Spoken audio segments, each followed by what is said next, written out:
What's going on, everybody?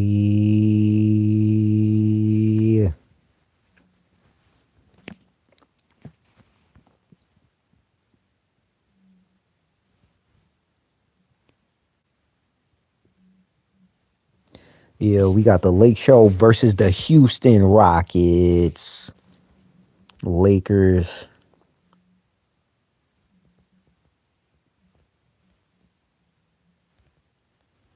This is kind of tough because Houston does not have Kevin Durant. Obviously, we know Fred VanVleet has been out for a while. Steven Adams is out. So it's going to put a lot on, well, Reed Shepard's going to have to step up. He's had a great year. Improved a lot since last year. But the Lakers also missing players, right? Obviously, notably, Luka and Austin Reeves, which that matters a lot.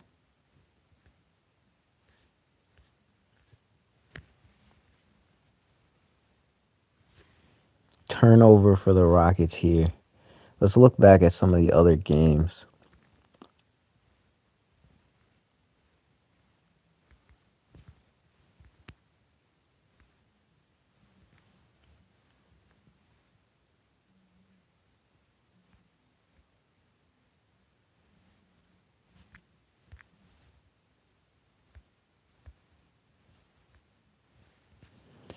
Trying to. There we go. So the Raptors played the Cleveland Cavs.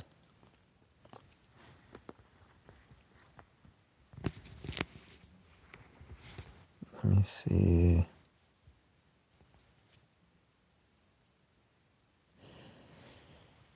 Yo, that's the Lakers got a shot though. They got a shot in this one because I know they're coming out with the style that you're trying to see though. Luke Kennard, man, that dude could really shoot that thing, man.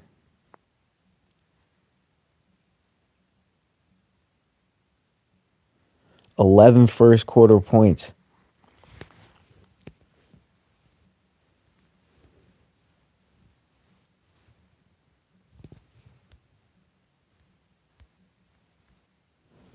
Let me go to the box score.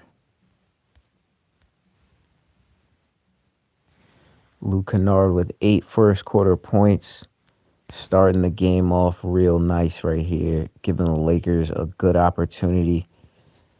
Interestingly enough, it's only 1-3. So he's mixing it up. DeAndre Ayton had a good first quarter as well. 6 points, 2 rebounds. Rui with 5.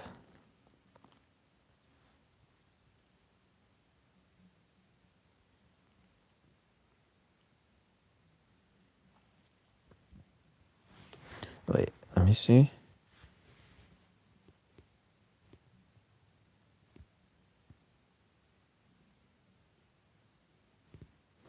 It's going to be tough because Luka generates 50 points a game with his points and assists combined. Yeah, you're very right on that.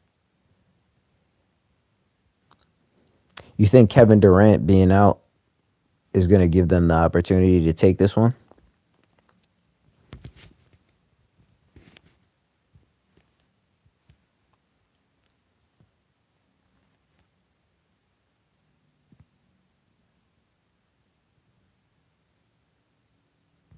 I know. That's crazy. Their 2 top scorers are out. But they're hanging in there.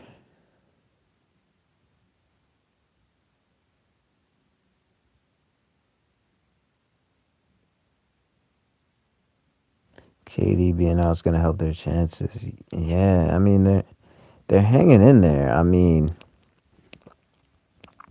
everybody else is going to have to play well. And They kind of are. They started the game off pretty well. Maybe they'll get a nice game out of Jake LaRavia as well.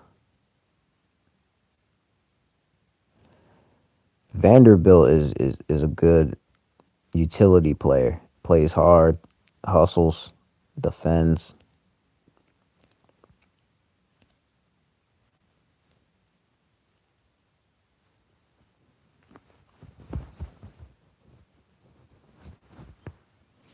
Maxi Kleber's been in the league for that long. Wow.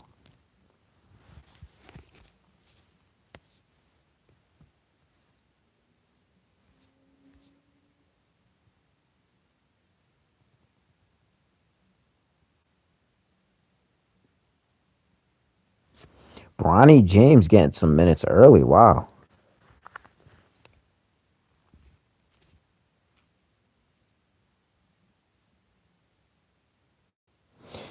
Aiden Aiden is a X factor. We need him to lock in defensively and stay active offensively.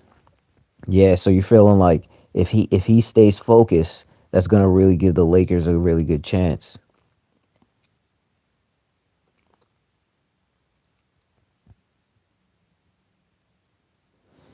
Jared Vanderbilt, yeah, he's definitely yeah. It's gonna be interesting. Um, Jackson Hayes with the block. Jackson Hayes, super athletic defender. Spent some time with the Knicks, but couldn't really find his role previously. Maybe it was partially because of the coaching style or Bronny James with the shooting foul. But good to see Bronny James getting some time early, giving him a chance to get his feet wet in the playoffs. Jackson Hayes definitely one of the better defenders in the league. Bronny James, Jason Tate. I feel like he's played pretty well this year. 31-35. Lakers up over Houston. Yeah, right. That's what I was saying. That's what I was thinking too. Like getting some early time in the playoffs. Wow. Um, he probably could. Oh, Jared Vanderbilt with the three. Shout out to Jared Vanderbilt, man. Hopefully he stays healthy. But yeah, Bronny could probably do a good job of giving some defensive pressure on some of their guards. Um,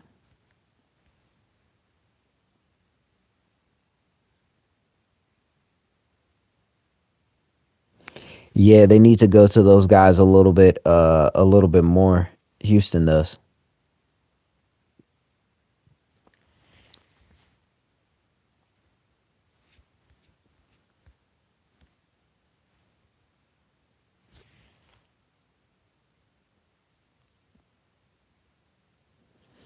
Yeah, I'm not sure what the plan is. Udoka Udoka's a good coach. He did a great job building the Celtics, and then obviously Missoula finished it off. And Udoka has done a good job since he's been here in Houston. So game 4, so they gotta maybe sneak a couple wins here. Probably have to sneak this one. Send a message to Houston early.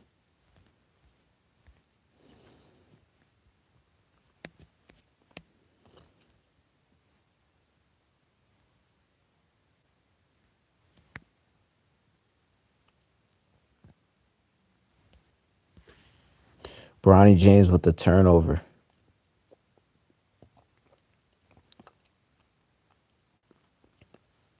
Bronny James with the foul on Aaron Holiday.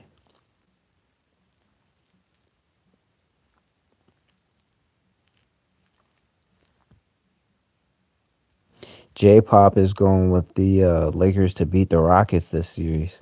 Rockets have had like Rockets have had an up and down year. Started out pretty well, but it's gotten a little funky after the All Star break. I don't know if funky is the right word, but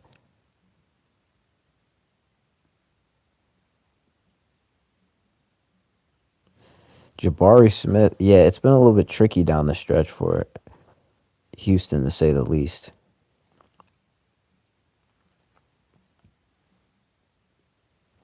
No, I didn't see that game. The Nuggets handled, right? Let's look at some of the. Let's look at some of that game.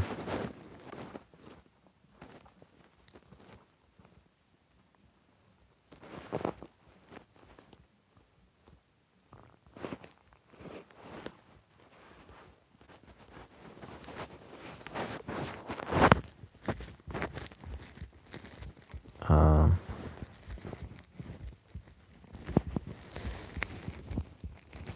Jokic had 25 points, 13 rebounds, 11 assists, a steal, a triple double. I mean, whenever Jamal Murray goes off, you always got a chance, and he always does a really good job in the playoffs. Uh, he gets more. The offense is run through him a little bit more in the playoffs. He he has the ball in his hands a little bit more, and he gets to work. He's a playoff player. PT Peer as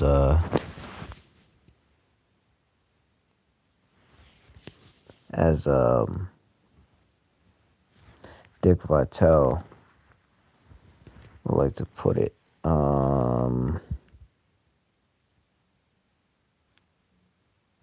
Murray didn't have a good shooting game, but he got to the line. So yeah, getting to the line was kind of what sustained his game today. 16 for 16 from the line. He was 0 of 8 from 3.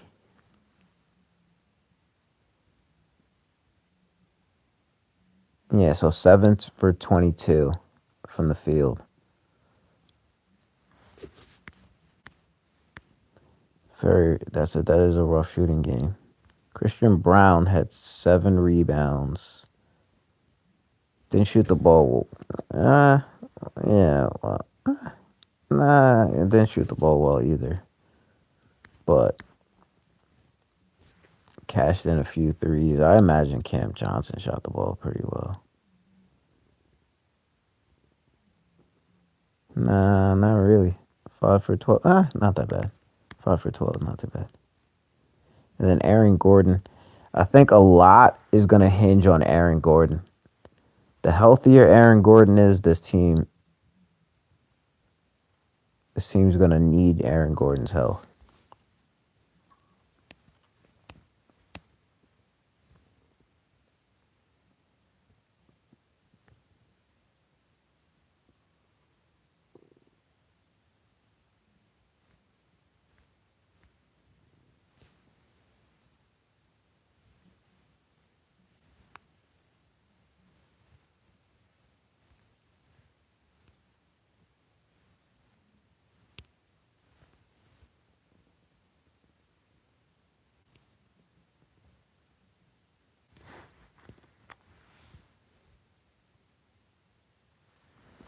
Oh, yeah. I forgot to check Minnesota.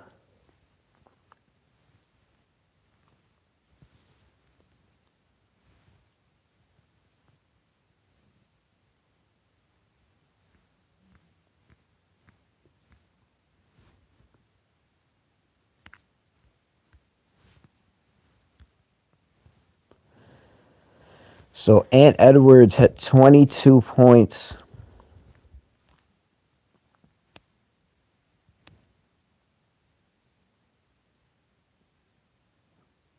Shot 7 for 19.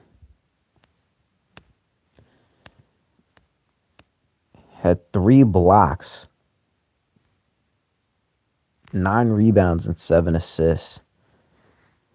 Struggled a little bit with the shooting. But Rudy Gobert with 17 points, 10 rebounds, and a steal.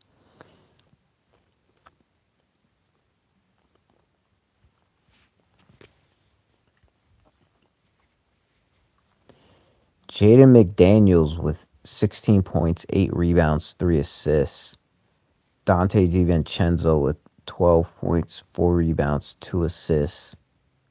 Julius Randle with 16 points, 2 assists, and 7 rebounds. And Ayo Dosunmu at 14. So, interestingly enough,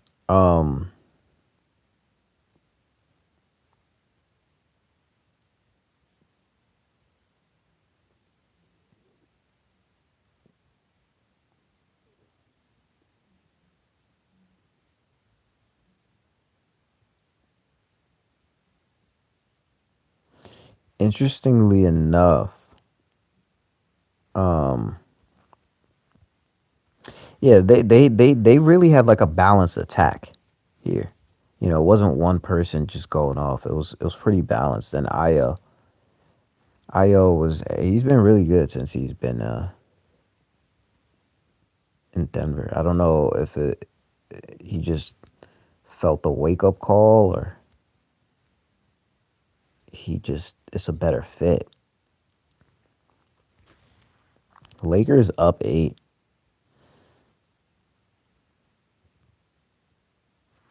Timeout.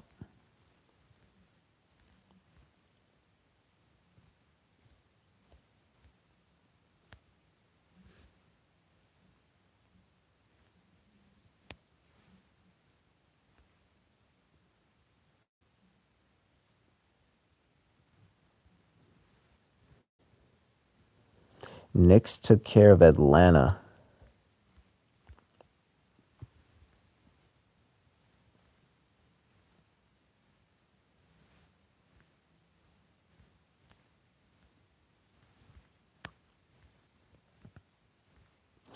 But J Pop believes that Atlanta will win the series.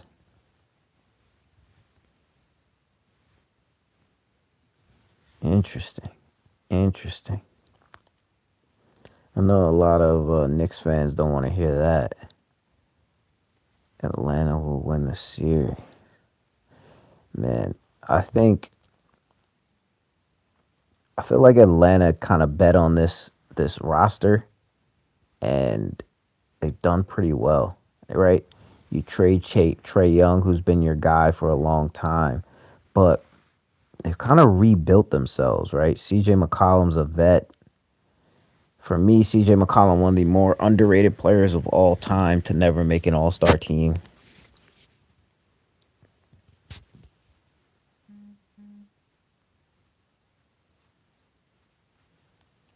J Pop said Boston OKC finals. Interesting, interesting. Um,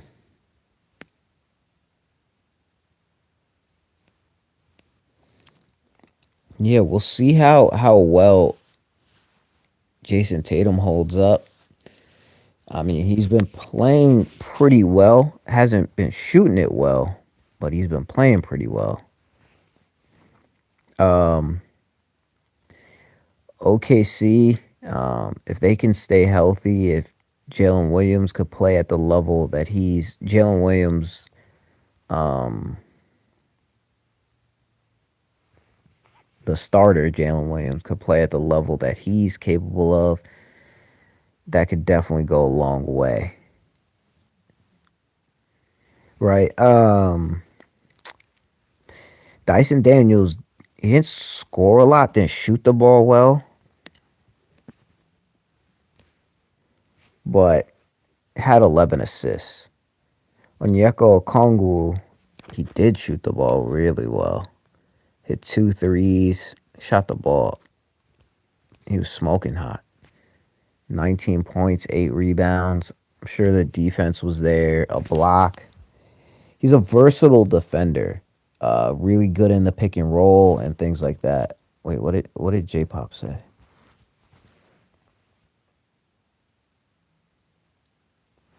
Kaminga, yeah, so Kaminga didn't really have one of his better games. Yeah. Kaminga's I'm still not sure if he found his exact role with this team either, to be honest. You know? Um We'll see. We'll see what Kaminga does. I don't think it's been a perfect fit. Risa Shea, man, it's it's been a bit of a challenge, but can't give up on him. He definitely has ability. Just not sure his number one strength or his top few strengths. Jalen Johnson pretty much doing what Jalen Johnson does, and Nikhil doing what Nikhil does. Let's look at the Knicks. Jordan Clarkson with 8.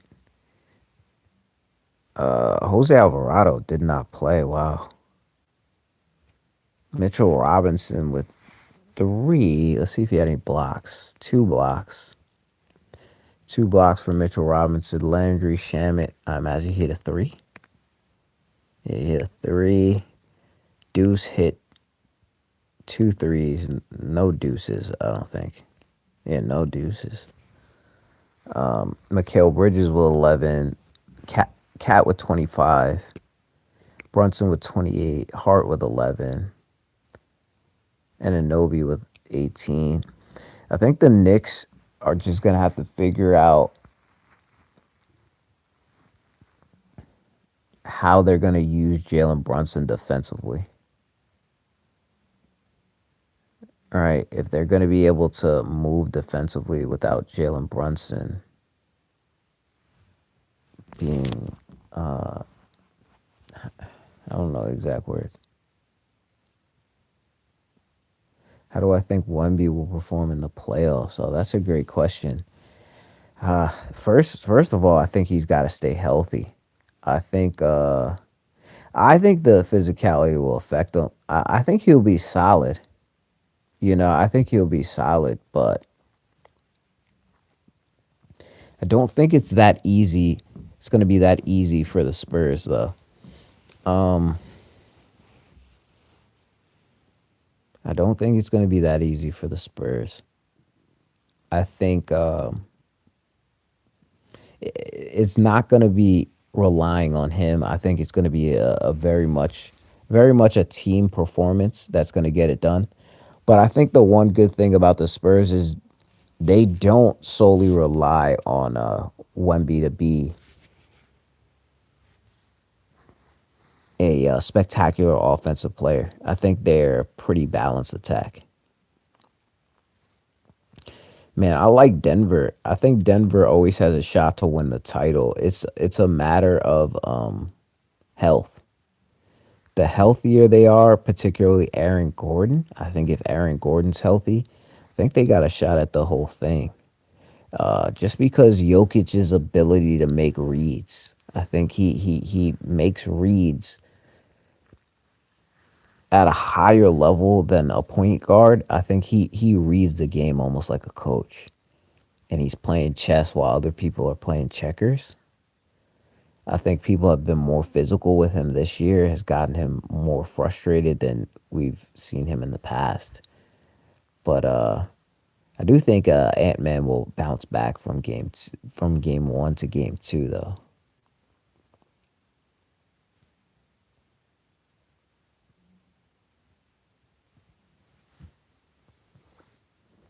Definitely do think that will be the case.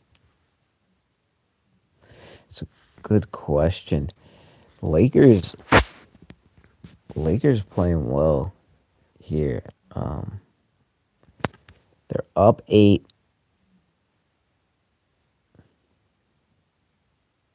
You got Denver meeting the Spurs if they meet up. Yeah, you're not high on the Spurs. Spurs got no experience.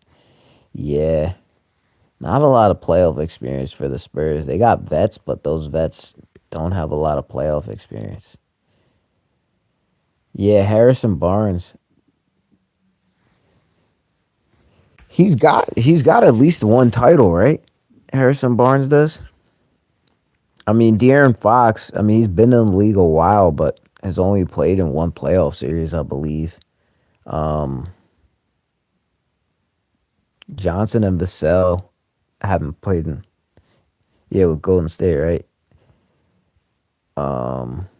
Johnson and Vassell haven't played in a lot of playoffs, but they've been with the Spurs for a while. I mean, the Spurs just haven't been the same since Kawhi Leonard left, and those guys have been there more during that era. But De'Aaron Fox is he's a clutch player. He's a vet. You know, he's one of the fastest guys in the league, if not the fastest guy. But the game slows down in the playoffs. So another thing with the Spurs is the shooting. So we'll see how that holds up.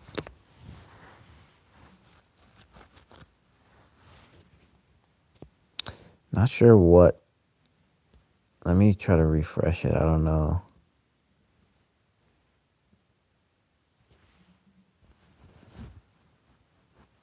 Challenge was overturned. I don't know what's going on there.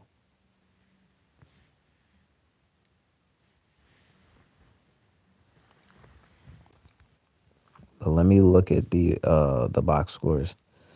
So you got Jabari Smith.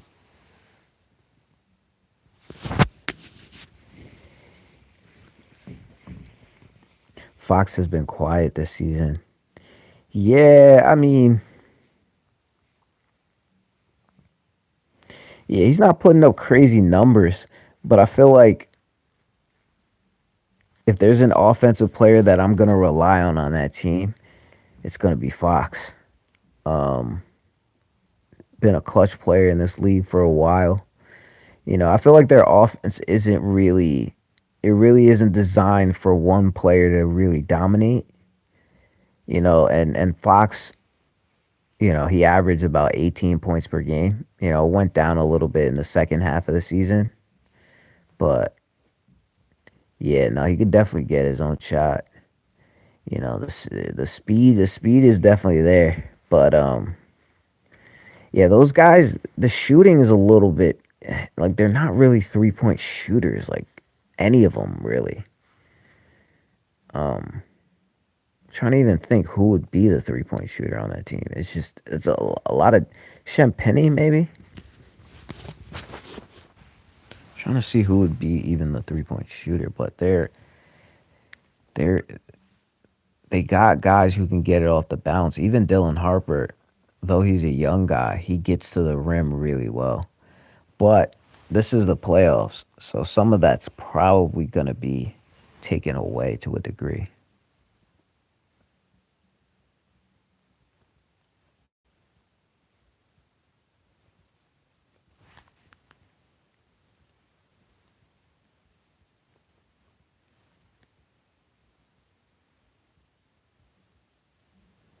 Uh, Let me look at the Spurs. Spurs had 62 wins. That's pretty darn good.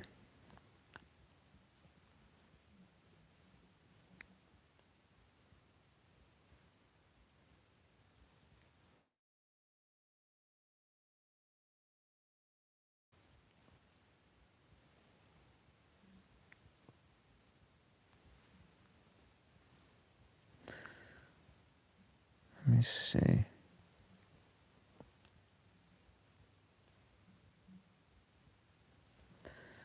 Yeah, so Champagny and Harrison Barnes are the best 3-point shooters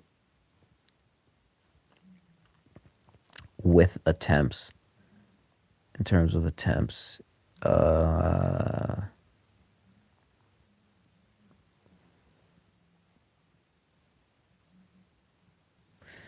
Jordan McLaughlin shoots it at 42%, but obviously has less attempts. But Harrison Barnes and Champagny are both at 38%. And then Keldon Johnson's at 36%. Oh, Vassell. Vassell is also at 38%. So, yeah, they're not that bad. But Dylan Harper started out shooting really badly. And he brought it up to 34%, which isn't super high, but from where he came from, it's a lot better. And Stephon Castle at 33% isn't as bad as it also.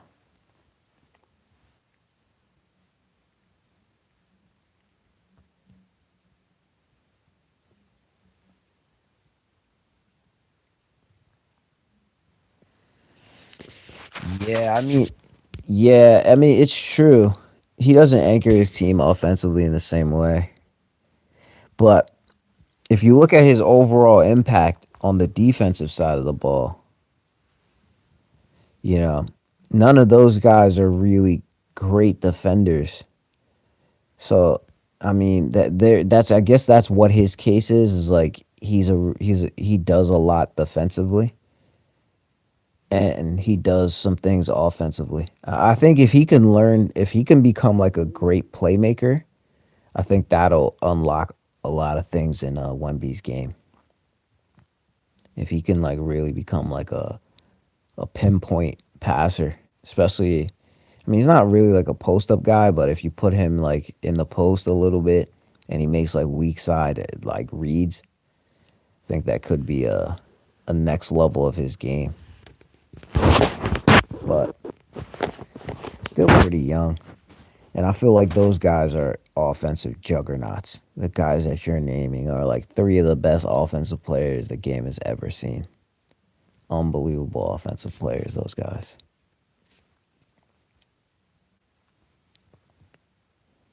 I don't even know if Wemby is ever going to be on that level, but I'm not sure. I'm not going to say he's not going to be, but those guys are incredible. Luke Kennard with the turnover, Reed Shepard with the steal. Still up eight are the Lakers. So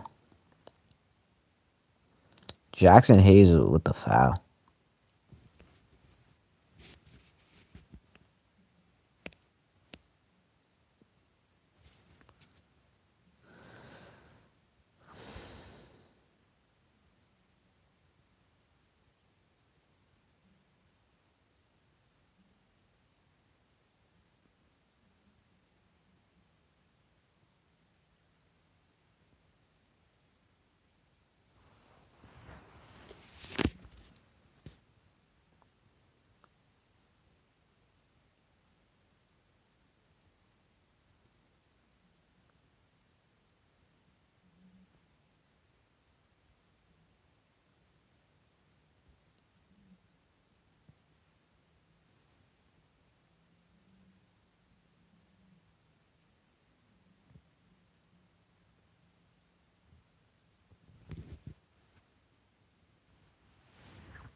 Lakers pretty balanced right here. Marcus Smart with 7 and 6 assists, so really good first half. Doing it very much in a team way. Why does the media take defense and make defense an issue for Luka's MVP campaign? It didn't seem to be an issue when Steve Nash won back to back, when Harden won it in 2018, when Steph. Yeah, I don't know if it's I don't know if the defense is his issue for the MVP. I mean, it's an interesting case. I don't know if it's his issue for the MVP. I think it's an issue in winning a title for him. For the MVP, to be honest, I think his main issue when it comes to the MVP might be the complaining. I think the complaining just kind of I think there's a bias for the complaining makes him less endearing. I'm trying to be very careful in how I word that, but I think it makes him less loved because of the lot of the complaining and the lack of. I think if he was more of a darling with the media, I think it would help, which maybe isn't right.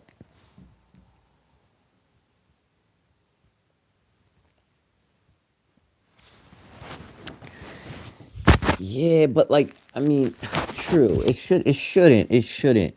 But the media is very like sensitive, and I just don't think he's like a media guy. Like Steph Curry is very much liked, you know. Jokic is very low maintenance.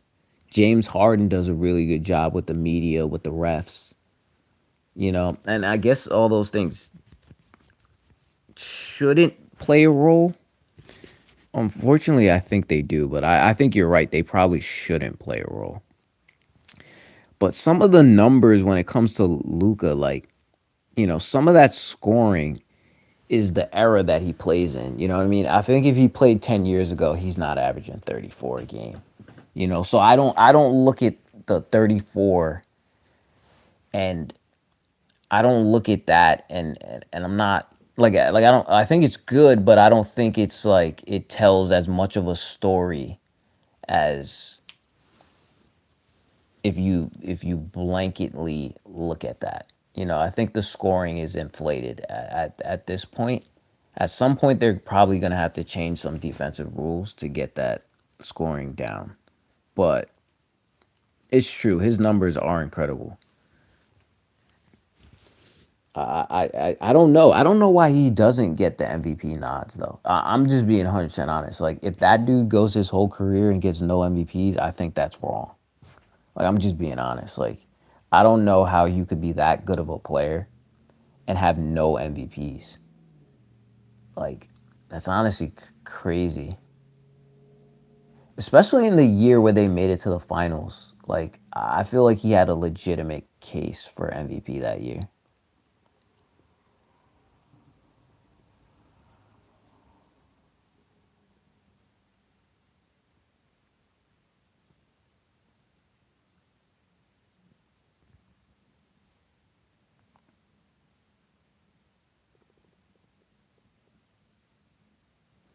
Yeah, I mean he's been throwing up numbers for a while. I definitely agree. I definitely agree. He's been throwing up numbers for a long time. You know, um, I think he does a really good job, and he probably could even average more if he got some of the calls that he potentially should get.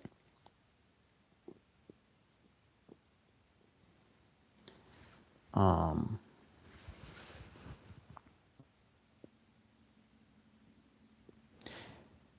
I know I know it doesn't seem like a lot, but the difference between 29 and 34 is significant. Like I know it doesn't seem like it, but it's significant that the difference between 29 and 34, right? Carmelo Anthony's the greatest scorer I've ever seen in watching the NBA, like on all levels, and he's never averaged 30 points per game, not even one time in his career. You know what I mean? Like it doesn't seem like a lot, but the difference between 29 and 34, 5 extra points is a good amount. Like I know it seems crazy, but it is. It is. Like the difference between a guy who averages 20 and a guy who averages 25 is a lot. Yeah. I mean, yeah, he did. Like he did have a great year that year. I don't know why he's not getting the MVP. Like I'm just being 100% honest. I think it's just people don't like him. I feel like like even the same thing with Dwight Howard. Like Dwight Howard, he probably could have won an MVP at some point, right? But I think that hurt him in his career. Like if you don't play the game right, like and by the game I mean the media game, I do think it hurts you. And it's not necessarily fair, But yeah, I think as far as MVP, I think he should be in the mix. I think he should be in the mix. I think he's as much an MVP as Shea is, you know. I think if he's not, man, yeah, I think he's been as good. I think he's been as good. Um, I think Jokic has been the best out of all of them, you know. But I think Shea should win it though. Just overall, like just how he could just controls the game for his team. I think Shea just does a really good job.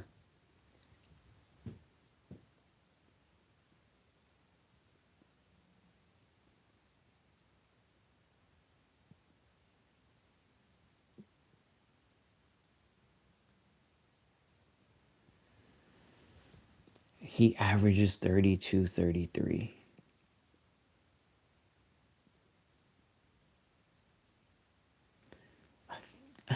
I think it's a fair point. I think it's a fair point. I think it's a fair point. I would have to give you that. I think it's a fair point. I think he does average 32. I think he does. I would have to give you that. I think he does because James Harden was doing it, right?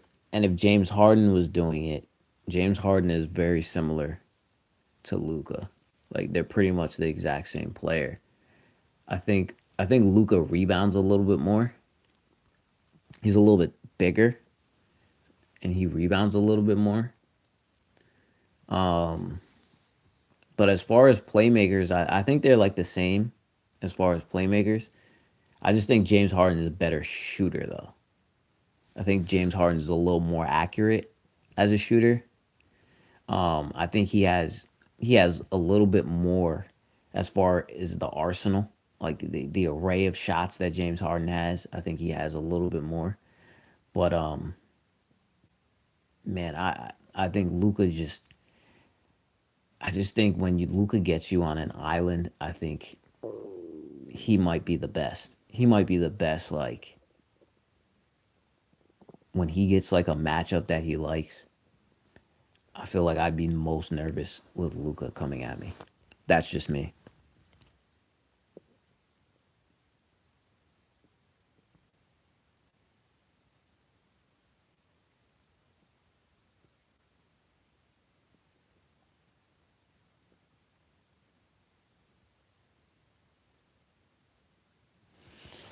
If Harden averaged 36, Luca could definitely average 32. I agree.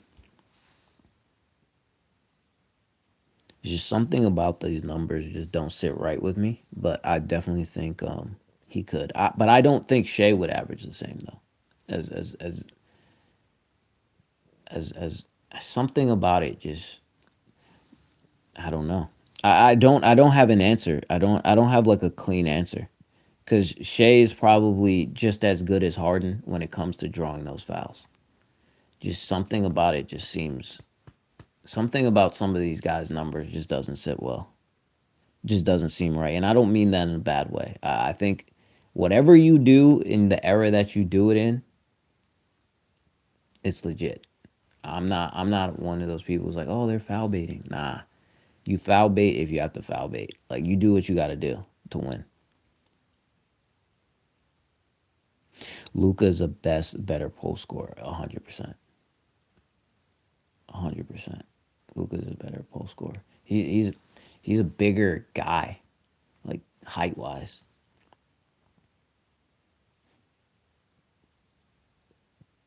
Yeah, but it seems like he's playing more of a facilitator role, though. Yeah, yeah, exactly. The ten assists. Like it seems like he's playing more of the facilitator. I don't know if he's gonna try and take over in the fourth quarter or something like that, but yeah, it seems like he's looking to get everybody else involved, which it's working. So it's working well enough. DeAndre Ayton with 12 is big. All right, if you can extend that to 20, if Laravia could get you like 7,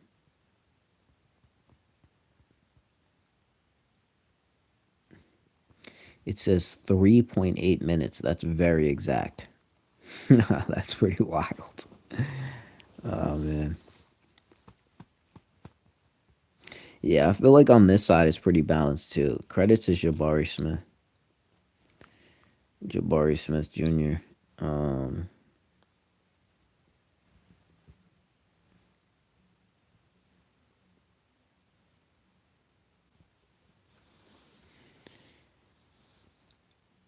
yeah, I'm gonna let this one roll. at halftime right now.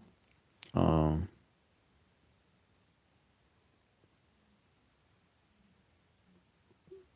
Shea is the closest thing to Jordan since Kobe. Yeah, I mean, the way he scores in the mid range, I can see what you're saying. I mean, he's like it's almost it's kind of like almost unstoppable. Like the level of tough shots that he just consistently hits is kind of crazy. Like you take the foul baiting or whatever you want to call that out of it, his tough shot making is actually incredible. Um, he's a mid range. He's a bully. He's a bully in the mid range. Um, and I feel like his three ball has gotten a lot better too. He's a lot better of a shooter. He's a lot more accurate than he used to be. Again, I think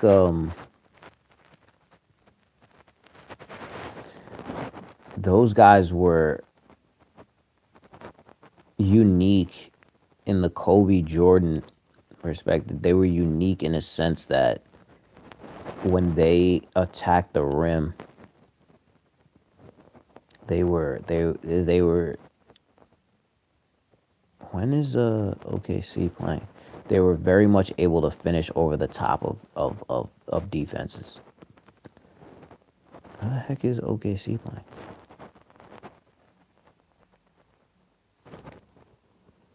Okay, tomorrow. Right. Jordan's ability to finish over big men, his upper body strength. I would say that's kind of like the difference for me. But yeah, that's a great call.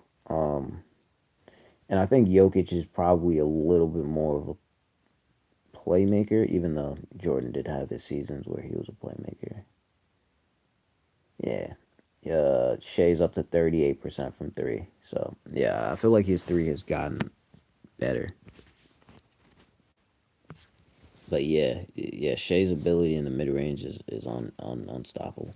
I think Shea, yeah, minus the elite athleticism. Yeah. No, fair.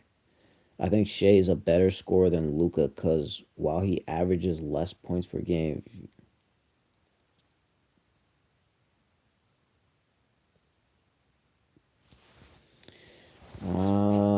yeah, the per 36, yeah, Shea's per 36 got to be out of this world. Um,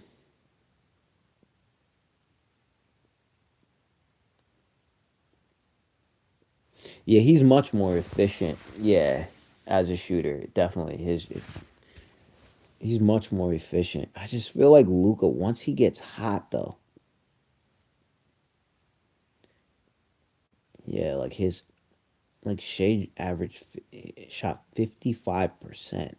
He's career 50%. Like that's insane for a perimeter player to be 55%. Like that doesn't even make sense. Like he's shooting like he's like that's like Shaq. Like legit. Like what's Shaq? Let me look up Shaq's career. Like that doesn't even make sense.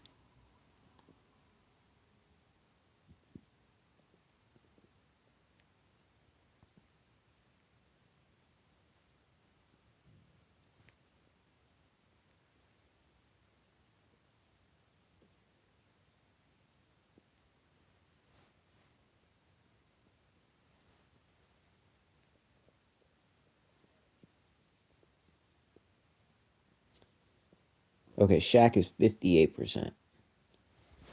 That's insane. Shaq is a nut. Jalen Brown deserves all NBA first team. Yeah, I agree with that 100%.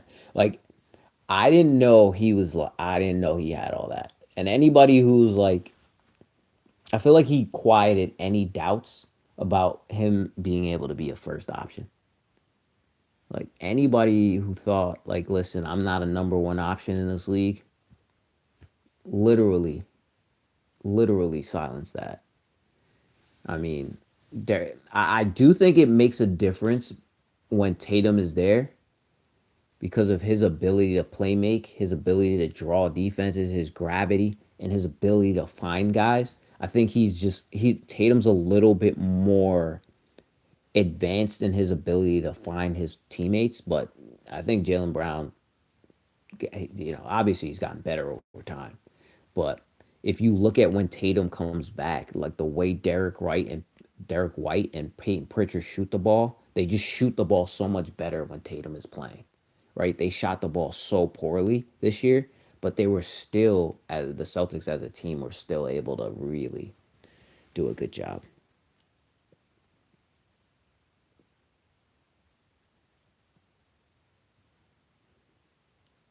Yeah, the third highest points per game. Yeah, I just think he's like as a scorer, he's just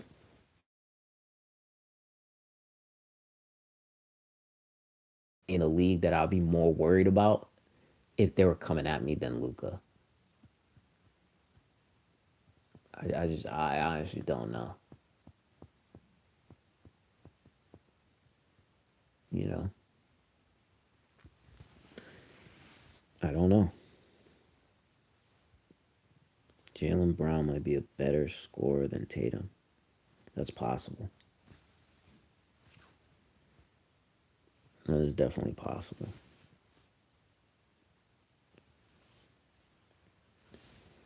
Tatum is a really good scorer as well. Tatum's really good.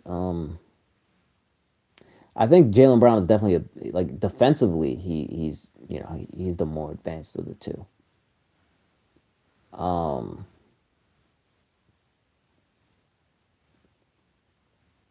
I think they're just slightly different players, which is why I think it has worked out for them.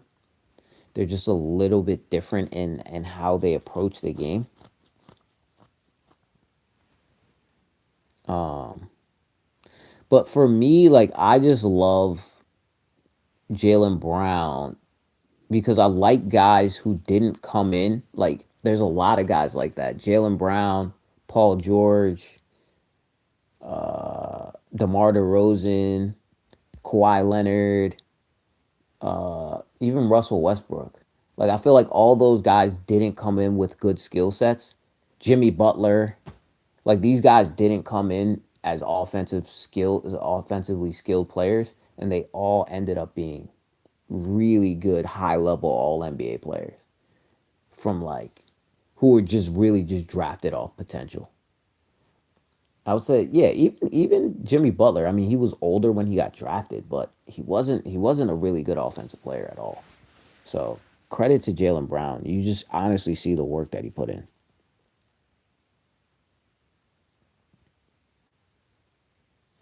Yeah, I don't think he locked him up, but I don't know if anybody could lock up Luca. Um, not one defender. I don't think one defender could lock him up. I don't think Jalen Brown's like the best defender in the world. Like I wouldn't put him in that category, but I think he's definitely a good defender. I mean, I think his defense has had his ebbs and flows. Like he first came into the league, a lot of the defense was kind of his calling card. How he got, that was kind of how you got to get minutes as a young player. Even Steve Nash talks about like how he would be in the games to play defense early in his career, which Steve Nash is not known for his defense at all. But like early in his career, he had to play defense to get minutes. Playing in Phoenix behind Jason Kidd.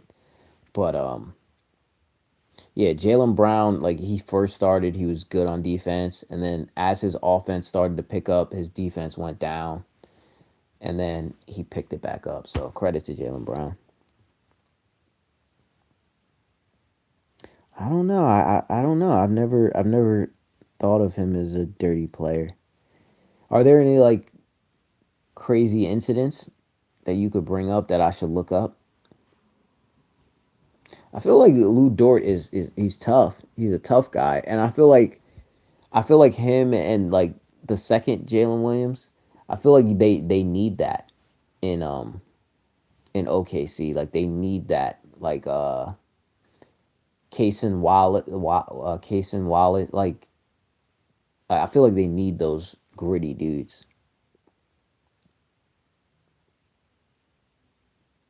Okay, yeah, let me look that up. Let me look up some of his trips, and then I'll see.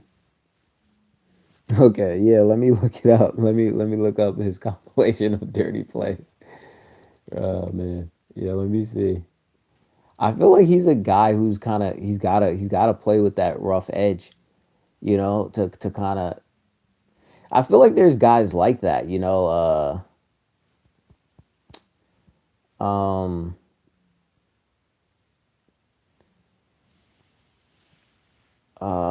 Morris. The Morris twin that tripped Jokic a few years ago, or even James Johnson. Like I feel like James Johnson is known for being like a tough guy. Like I feel like there's a few guys that are kind of like they're kind of like the tough guys in the NBA. But yeah, let me check on Lou Dort though. Let me check on a few of those.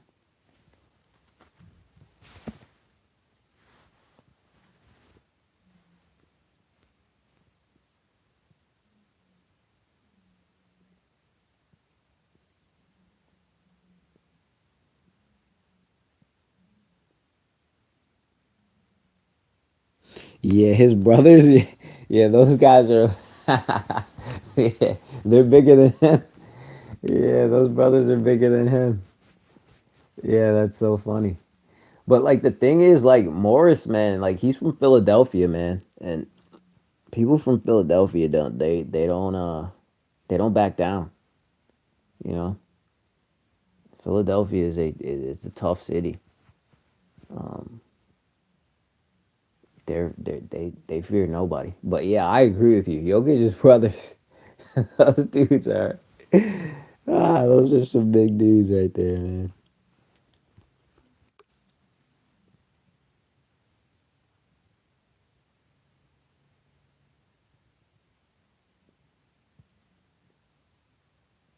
Yeah, right. Yeah, that's the worst beef you could ask for. That's the worst beef you could ask for. Jabari Smith Jr. with the tray ball. Josh Okogie with the three. I mean, with the assists. Um,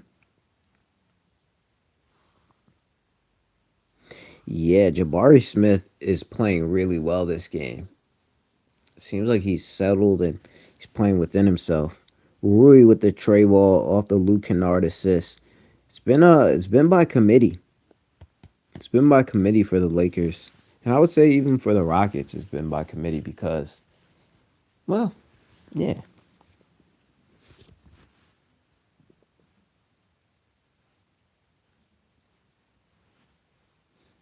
Yeah. There's is there stuff on the internet that he doesn't like him? I don't know. I might have seen something like that people feel like he has something against Bam.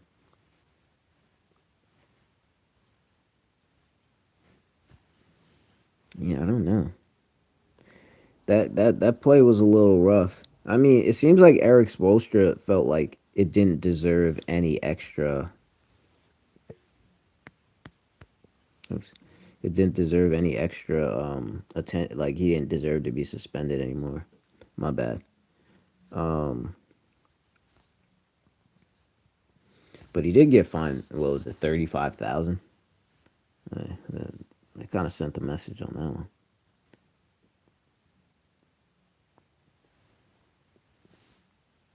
Jabari Smith with the rebound. Marcus Smart missed the three, but Marcus Smart is playing well. Jabari Smith is playing well as well. The Rockets make a jumper. Not sure who made that. 1 point game here.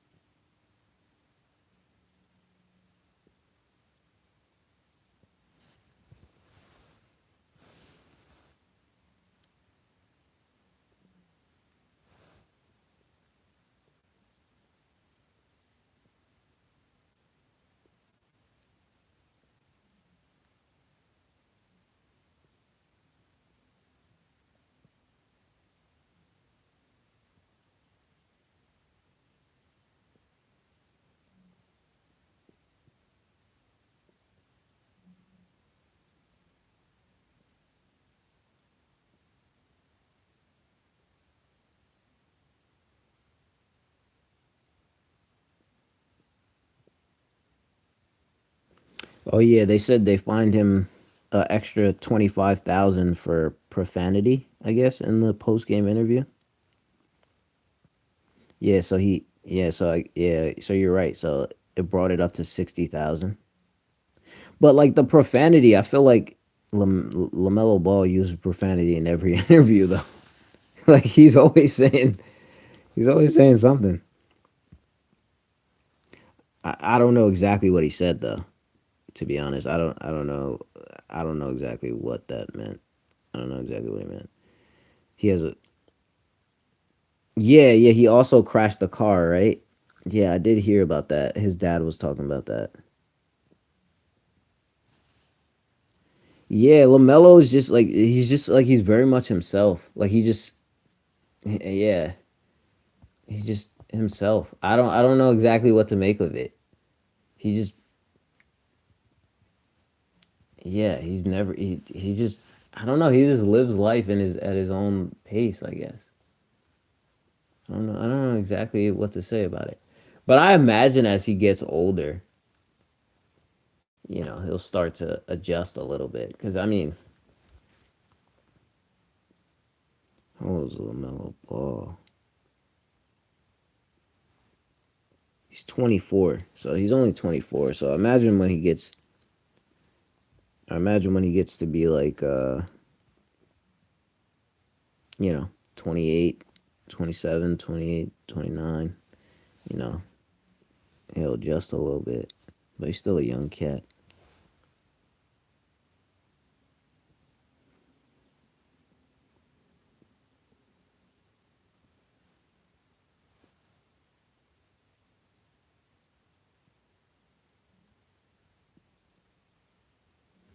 Yeah, I'm not a big LaMelo person. Yeah, I mean, yeah, he plays the game I guess with his own style. So I get, yeah. I mean, his style of playing is not. I guess it's not for everybody. He yeah, but I definitely I feel like Con Knipple is probably the leader of that team going forward.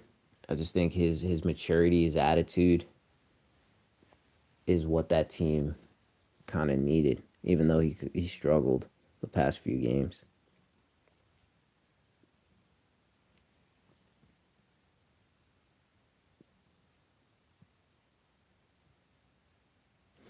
Lakers with the timeout, but they're holding on though. They're holding on. It doesn't feel like they've separated themselves a lot in this game, but they're holding on. They're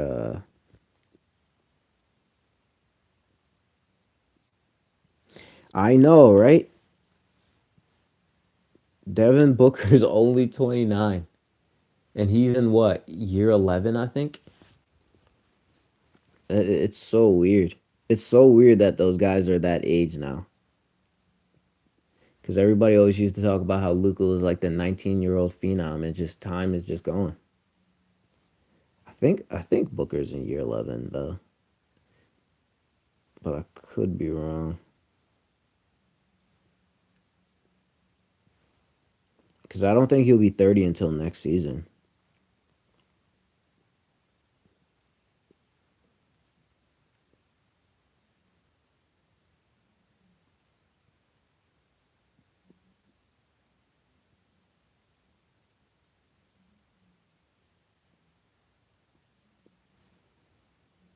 That dude is, but I respect the way he's turned it around, though.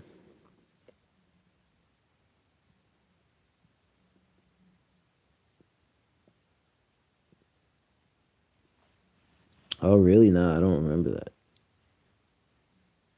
Was that the year um, where Dallas made it to the finals?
That was 2022.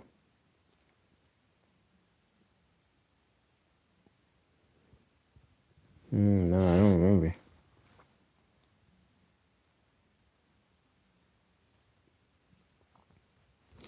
Yeah, no, I don't remember that series.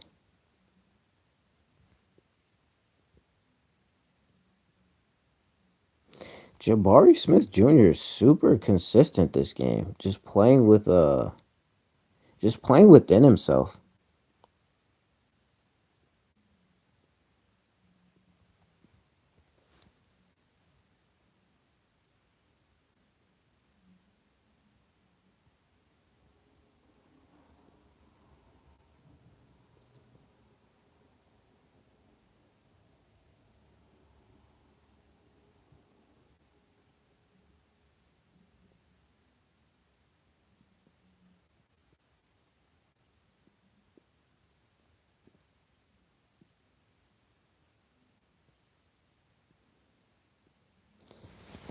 But in 2022, wouldn't Chris Paul would have still been on that team, right? Because they made it to the finals, wasn't it 21?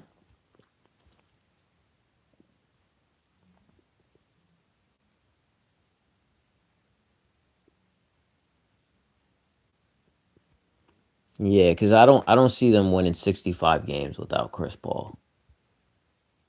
Um, I mean, no disrespect. I don't see how they win that many games if Chris Paul's not there. Um, 22. Trying to even think of 22 season. KC. Uh, yeah, I'm gonna have to think. I'm gonna have to think about 22. 22, that was the year. 22 should have been Golden State, right?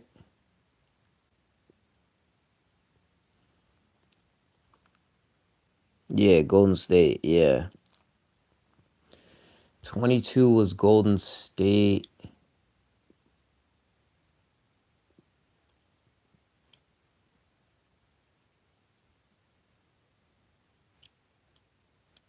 23, I think, was Denver. 24, I think, was Boston. And then 25 was OKC, I think. But yeah, I would have to. Yeah, that's kind of jogging the memory a little bit for me. Hey, the Lakers pulling away a little bit. Listen, if Jake LaRavia, I want to see how many Jake LaRavia has.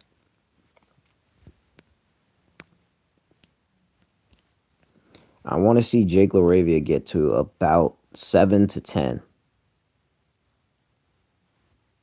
Right, LaRavia 7 to 10. Jackson Hayes just keep playing tough.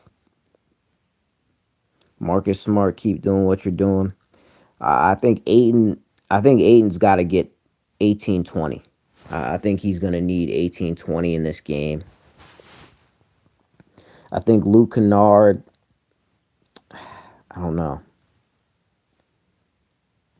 Just keep doing what you're doing, Luke Kennard, and then Rui. I think he's gonna need at least four more. I don't know where the offense is gonna come from. Somebody's gonna have to probably take over, but Lakers kind of pulling away in the way that they need to get this dub.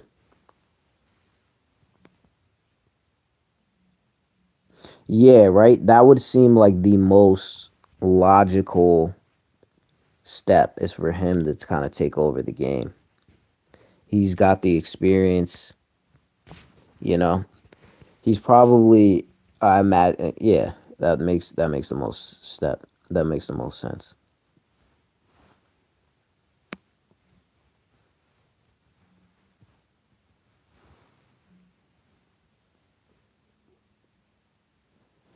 Was that an offensive foul on Reed Shepard there? Oh no, no, no. Oh, Jake LaRavia drew the foul. Okay. So he got to the line and Reed Shepard fouled him. Okay, that makes sense. Tari Eason, very good defender, tough guy.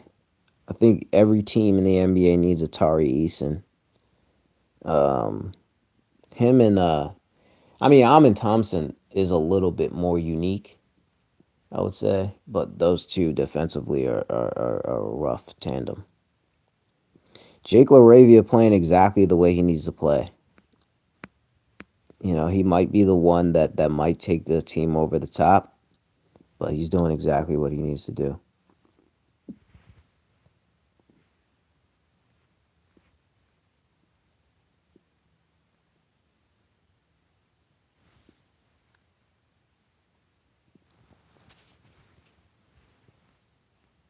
LaRavia is up to 6 points. LaRavia is an X factor.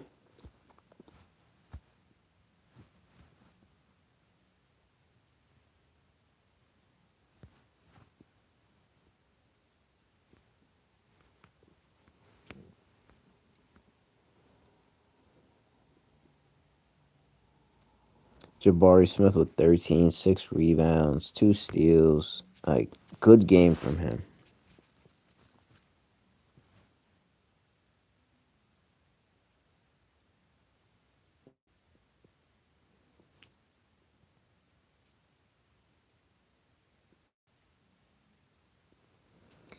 Yeah, the Rockets just they don't seem right. Some hasn't been right for the Rockets for a while now. I don't know exactly what the issue is, but some ain't right. But yeah, Luke Kennard, he could hoop, man. He can hoop, man. Those Duke guys, a lot of those Duke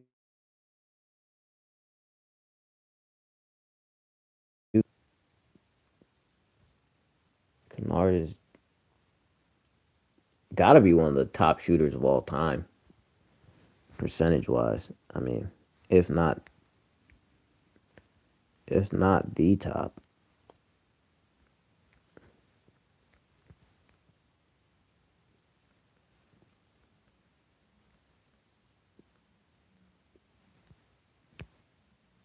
I mean, he's got to be up there.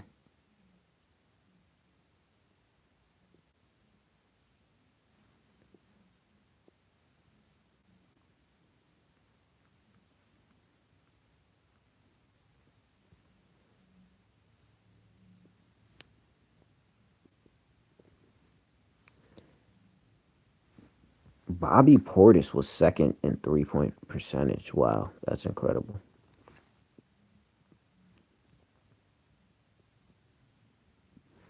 So Luke Kennard is second in 3 point percentage. That's crazy.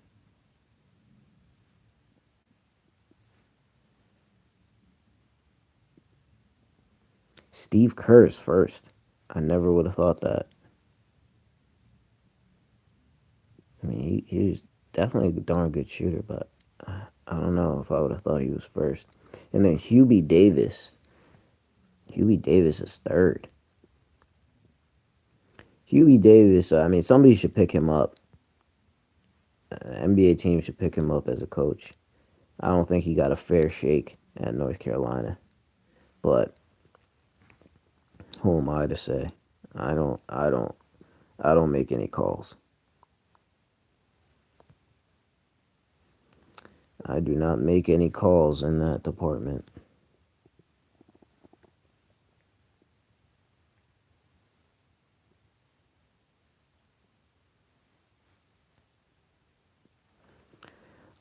I'm in. Those two got to step up. You would think, right? You would think.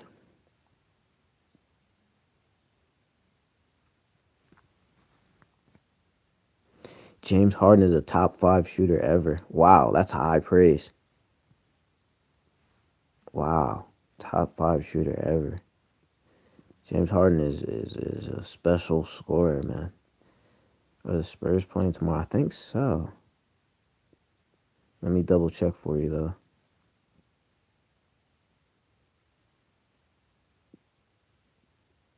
Yep, they're playing. They're playing the late game. NBC. NBC Peacock, but I think you have NBC, right? You said you didn't have Peacock, but you have NBC.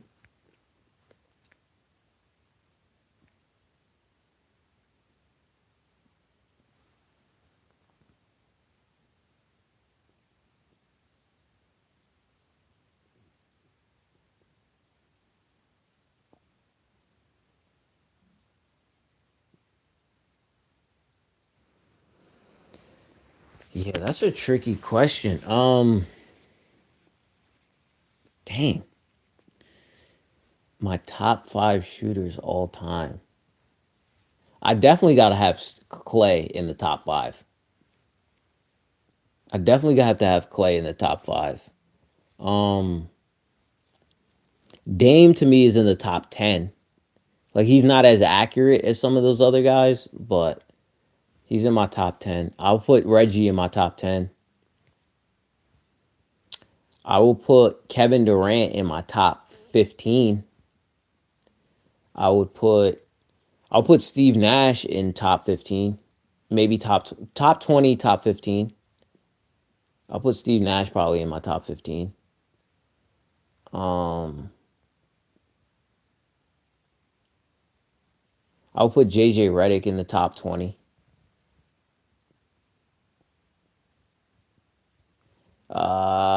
I'll probably put Ray Allen number 2.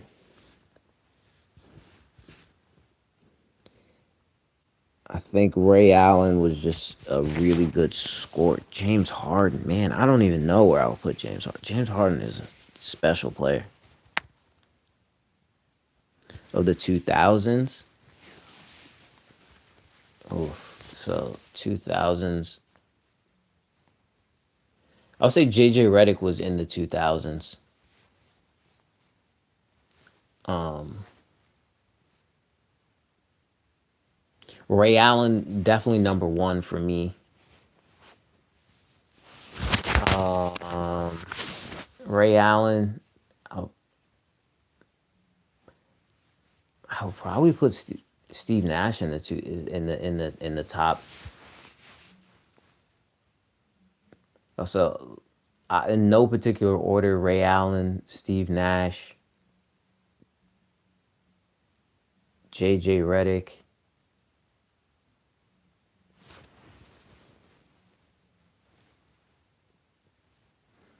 Man, Kyle Korver probably has to make that list. Kyle Korver was pretty deadly from 3.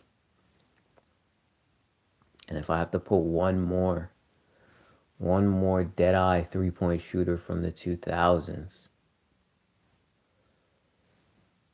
Uh,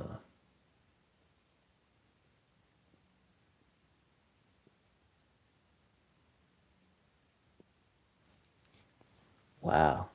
This is a good question.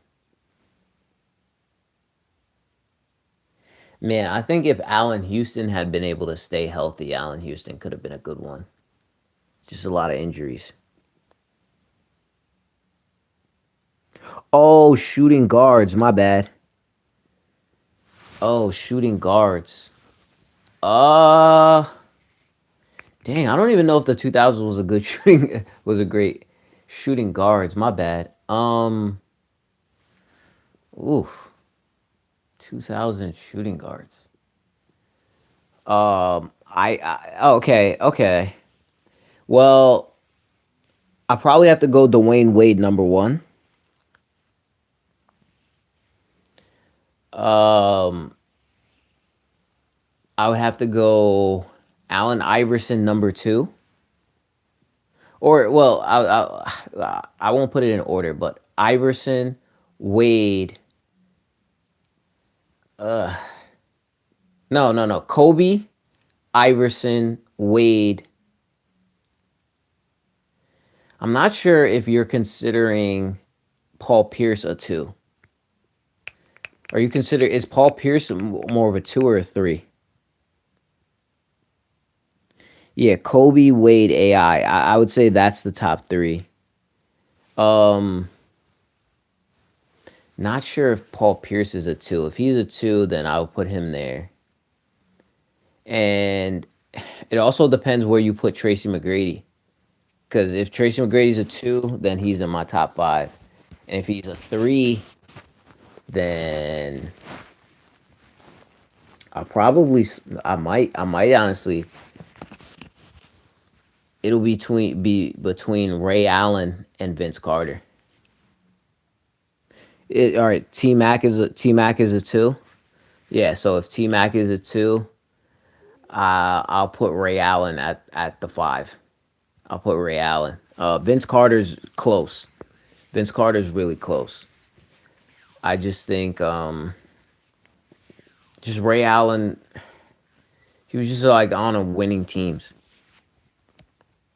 Pierce is a two. You got Pierce as a two.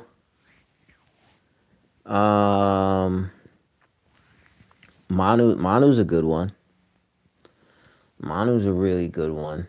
Um, Manu did a lot of things. Manu defended well. He passed well. He was a good athlete. Like in his younger years, he was a good athlete. You know, he probably could have scored more if he played on a different team. So yeah, I like Manu. Um, yeah, very crafty. Yeah, Manu did a lot of things. Manu did a lot of things. Um, 2000s.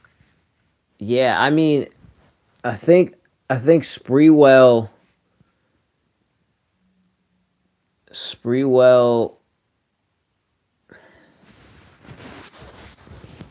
I think Spreewell was tough. I mean, a lot of what he did was in the 90s, but even in the 2000s he was still tough. Allen Houston got hurt, but he was still while he was in his prime, he was really good. But I can't leave out Vince Carter. I think Vince Carter was great. Um yeah, those would be the guys. Spurs had a lot of yeah, they had a lot of good players. They had a lot of good players. Um yeah, they were a well-oiled machine. I just think you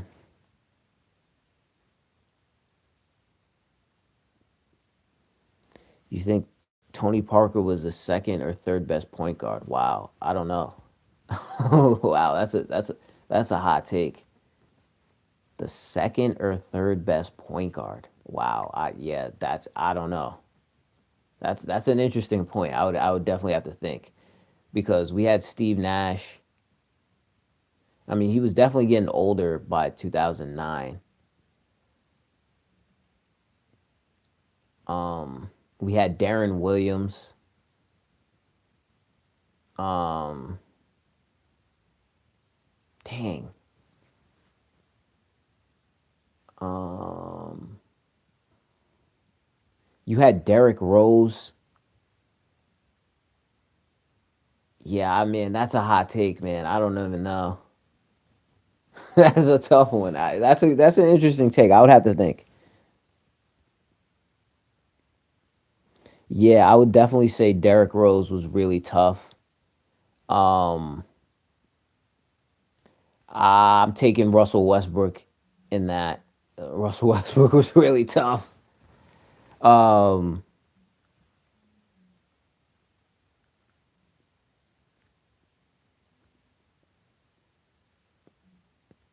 2009. Man, you're asking me some good questions. Yeah, yeah, he was only good for 2 3 years, but in that '09 to 014, like yo, Mr. Stepper, what's going on, my dude? How's the weekend treating you, man? Are you off from sports this weekend? Yo, this is a great freaking question. Yeah, but like in that '09 to 14 was the prime Derrick Rose years. I definitely got to take him. Freak, man, you're making me think. I would have to.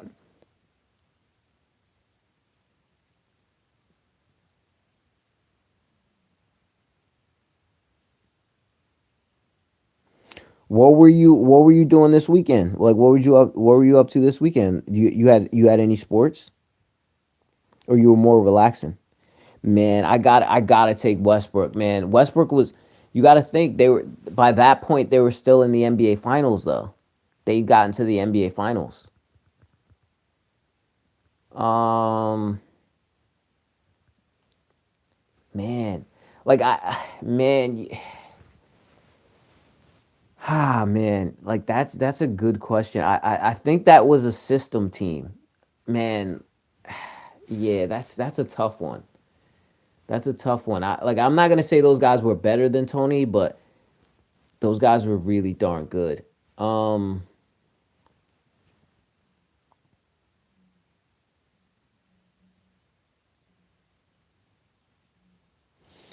2012 wasn't that MVP? Was that MVP Derek? Well, MVP Derek Rose was 2011, right?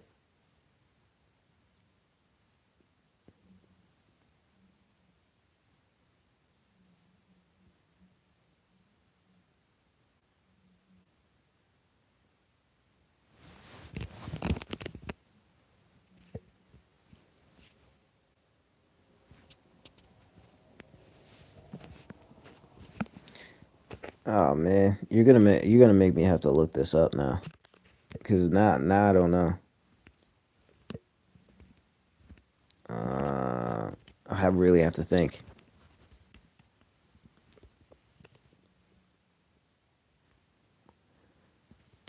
It's good. It's good. You're making me think. I really have to think. So from that era, from '09 to 14. Crap, man.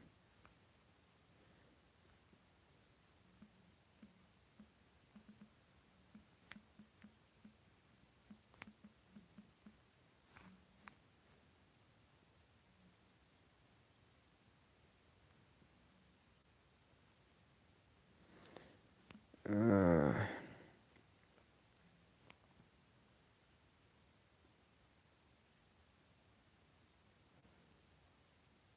all right, let me go to 2009.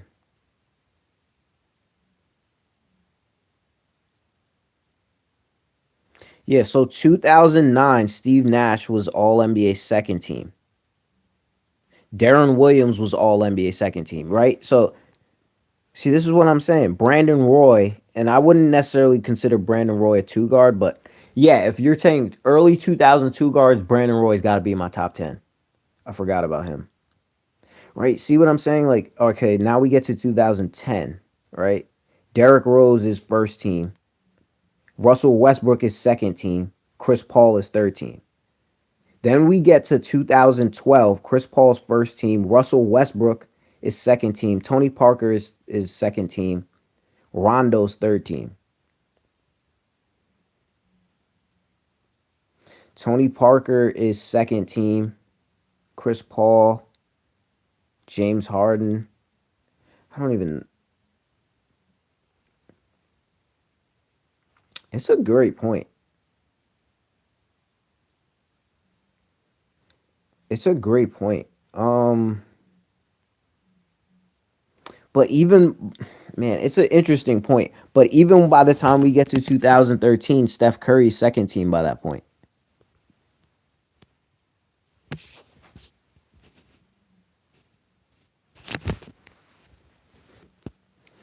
I'll put him in the top five. 2012 to 20. So that's a 2 year run though.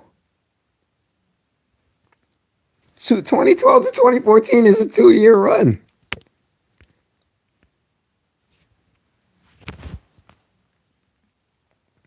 So in a 2 year run between 2014, he's the second best point guard in the league.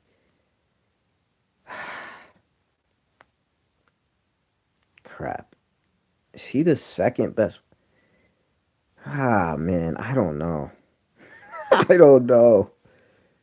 It's a good question. I would say so. He's the third best point guard in the league. Ugh,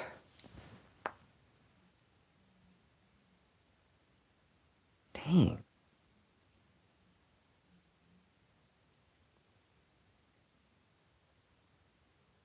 Yeah, you might be right. You might be right. I mean, Rondo's in there.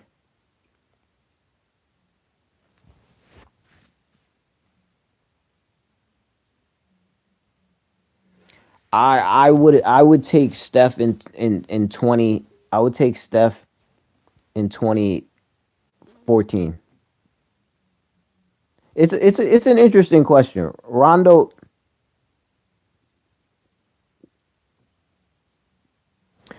was there, but he didn't have the scoring of CP3 or Westbrook. Yeah, I would put him behind those two.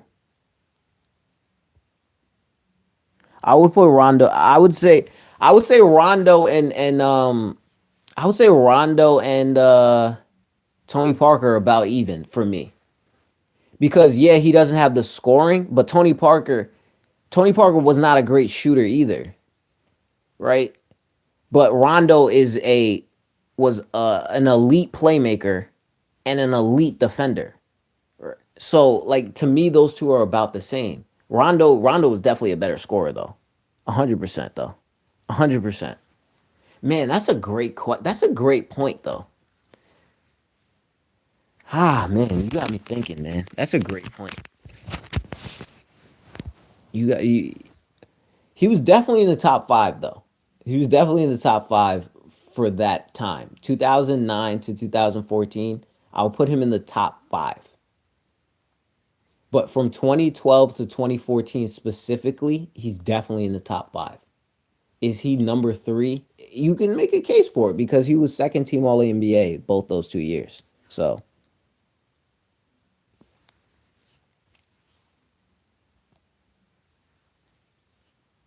yeah, he was fifth and sixth in MVP voting. So yeah, I mean, you can make a case for it. You can make a legit case.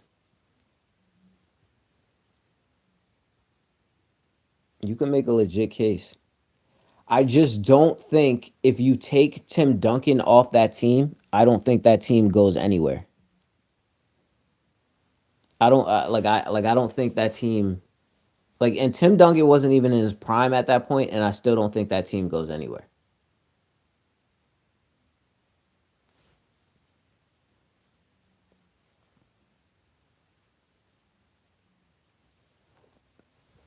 Yeah, yeah. I mean, yeah. Those numbers, his numbers are. Yeah, Tony Parker's a good player.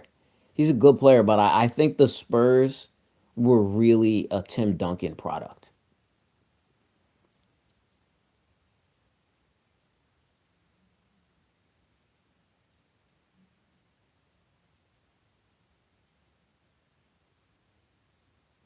Nah, I still think the Clippers would have been okay without him. Even with Chris Paul, I still think they would have made a playoff team.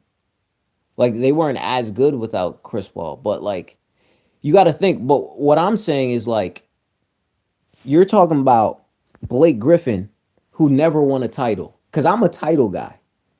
Blake Griffin never won a title, and I don't think KD ever led a team to a title, right? And the Spurs never won a title without Tim Duncan before Tim Duncan, and they were still good. They were like the best team in the West in the 90s for a while. Like they had the best record in the league, or they had like maybe the top record in the West or something like that the year before, and David Robinson gets hurt, and then that's why they get the number one pick. But they still never would have won a title, I don't think. And they didn't win a title before he got there, and they've never won a title since. You know what I'm saying? So, and by that time, by 2014, Tim Duncan wasn't nowhere near his prime. And I think if you take him, I'm just talking only his defense, just Tim Duncan's defense alone, you take him off that team, they're not winning any titles. Like as great as Tony Parker was, I don't think they were winning any titles. I don't even think Tony Parker's a Hall of Famer. If you take KD off OKC, yeah, but like KD didn't win any titles with OKC.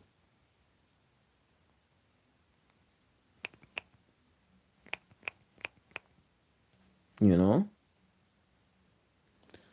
I think Tony Parker's. You make a great point though. Like I wouldn't have thought of it the way you're saying it, But I think you make a great point that I think people need to go back and revisit Tony Parker's career.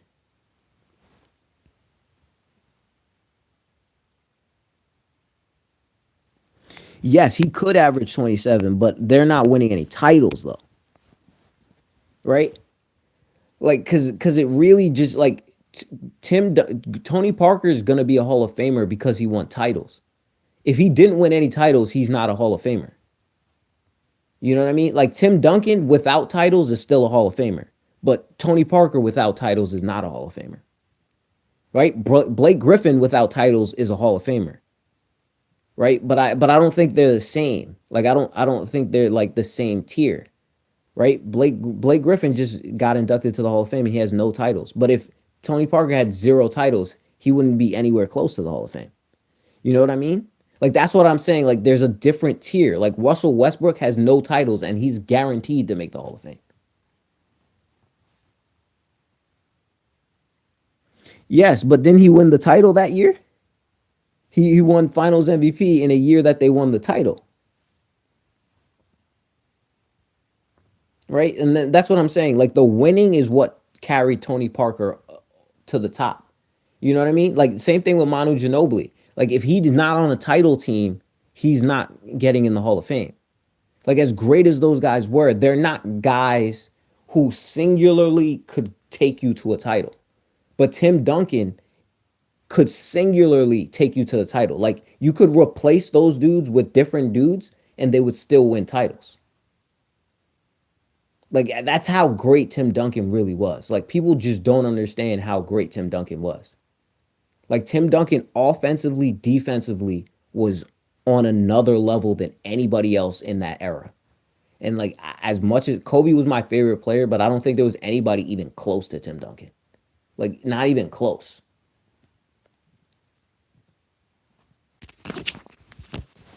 Man, like people need to go study whatever it was that Tim Duncan was doing. Like he was that good. Like I'm just being honest. Like Tim Duncan was that good. Like Tim Duncan should probably,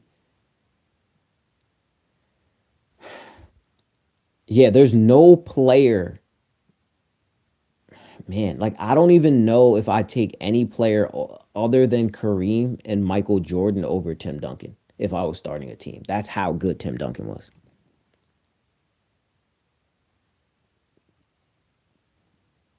If he averaged 27 for his career, he'd be a Hall of Famer. I mean, maybe, but I don't think Tim. I don't maybe, but I don't think. I don't think he would have won enough games. Like I don't think he would have won enough games to like. I don't think he would have been a perennial playoff contender to be a Hall of Famer. And I also don't think he was that great of a playmaker for 9 assists. You know what I mean? Maybe it was the offense, but I don't think he was that much of a playmaker to get you 9 assists a game on average. Like he was good. Don't get me wrong. Tony Parker was really good, but I think he was. I think the system made a difference. Like it's like he's really good. Like I can't take anything away from him. He was really good, right? But he's a career 5 assists per game. Like Tony Parker's greatness is not in his numbers. Yeah, he's never averaged 9 assists. Like his numbers is not what makes him great. What made Tony Parker great was his ability. Like he was super fast, but made Tony Parker great was he was a great piece in that system, and because he he kind of Greg Popovich kind of he molded him early so he didn't make the mistakes that a player with his kind of speed would make. Tony Parker made a lot of sound decisions because he was really trained by Greg Popovich, and he was also, I feel like he made really great plays in crunch time. But I don't think his numbers would tell the story of how great of a player he was though. Like almost like Jason Kidd. Like Jason Kidd's numbers don't truly tell the story of how great of a player he was. But that's for me though. But now you got me thinking though. You got me thinking. You got me thinking. You got me thinking. Like you like I have to I have to reassess how I look at Tony Parker. You got me thinking. I think I think he would have I think he would have because they still had Manu, Kawhi, Danny Green, Boris Diaw. But the problem with that is like none of those guys can create offense for themselves at that point other than Manu. Right? And I don't think Manu, like him and Manu, I don't think is getting you anywhere near a title. Like not like I don't think it's anywhere near. Like maybe a first round. Like honestly, like I think if you took like it's almost like Jokic, right? Jokic, this is the first time Jokic has played with an all-star. You know what I'm saying? Like if the Denver Nuggets had 5 titles in Jokic's run, then Jamal Murray and whoever else would be Hall of Famers too. Like Jamal Murray would be a Hall of Famer if they had 5 titles. Right? Jamal Murray is like equal to like what Tony Parker is as a player. It's just they didn't win enough titles to push Jamal Murray into that stratosphere. Like I think that's a fair way of me putting it. Jamal, like Tony Parker was making all NBA teams because the Spurs were winning titles. Like that's like I don't think people understand the gravity of how much titles make a difference in your career. Right? If Clay Thompson played on the Golden State Warriors without Steph Curry, he would have averaged way more points, but they would have 0 titles. Right? He would not be a Hall of Famer. Like that's kind of what I mean. But it's a good point. I'm saying if he had more usage numbers, I don't think they would have won enough games. I agree his value goes beyond his numbers, but he still had all NBA numbers. Yes, but his numbers would have been all NBA. I just don't think they would have had enough wins though. You know what I mean? Cuz like I could list a lot of guys who like CJ McCollum has all NBA numbers and he's never even made an All-Star team, right? I'll give you another guy. Mike Conley Jr. has put up all NBA numbers, but he's made one All-Star team, right? And it's not that he's not good. It's just like you need like there's a certain type of winning that needs to be had for you to propel into that level. Right? Mike Conley Jr. If Mike Conley Jr. had been in the Eastern Conference, like trade Kyle Lowry's career and Mike Conley Jr.'s career, because those two dudes are exactly the same player. The difference was Kyle Lowry played in the Eastern Conference and made 6 All-Star teams and won a title. If you trade Kawhi, if you put him on the Memphis Grizzlies and put uh Mike Conley Jr. on the Toronto Raptors, they have the exact same career because they do the exact same things. It's just the winning. They could probably win 48 games a season. I honestly, I'm just being 100% honest with you. I don't think so. I don't think so. It's possible, but I don't think so. And you got to think, and what the West was back then was like so much harder. Like you got to think about what I'm saying, Lil. Like the Spurs after Kawhi Leonard left, they still had DeMar DeRozan and they still had LaMarcus Aldridge, who was an all NBA player, and they were doing terribly. Like they weren't good. You know what I'm saying? Like that's what I mean about like how Tim Duncan just really made a difference. Like they weren't even close to winning titles before Tim Duncan. They weren't even close, and they weren't even close after.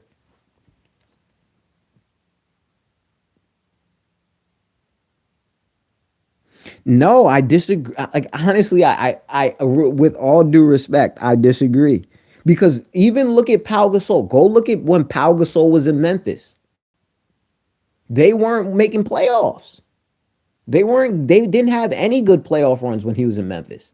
and he was putting up numbers. Pau Gasol had no winning seasons until he went to go. He didn't really have good winning seasons until he went to go play with Kobe. Same thing with Lamar Odom. He was losing a lot of his career until he went to go play with Kobe. Right? I think they won a little bit. They won some in Miami. He might have been on the Miami team that won a title too, but that you'd have to verify though. I don't know. I'm not 100% sure if he was on the Miami title team. Lakers up by 15. He was arguably the greatest coach ever, but that's really my point. Was like he was arguably the greatest coach ever, and as soon as Tim Duncan left, they made the playoffs. I think one time.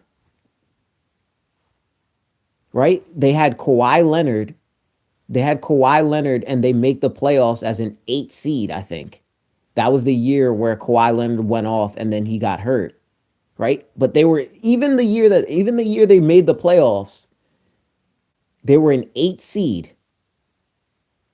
And then after that, after Kawhi Leonard left, they couldn't do anything. They literally, like, just go look at the Spurs since like 2016. Look how bad they've been. Right? If any other coach had been as bad as Greg Popovich in the past 10 years, he wouldn't even had a job in the NBA. Like it's that crazy. Like,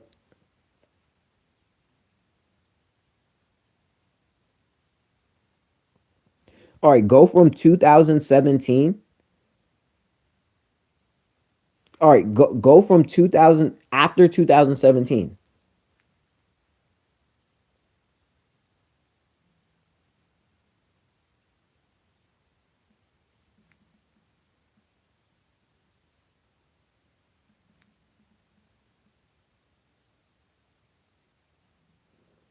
They were seventh. They were seventh in 2018.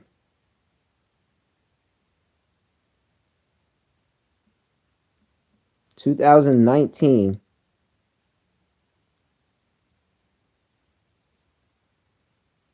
seventh.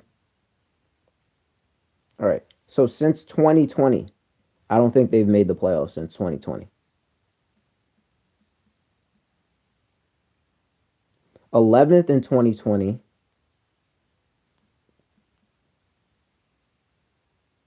10th in 2021,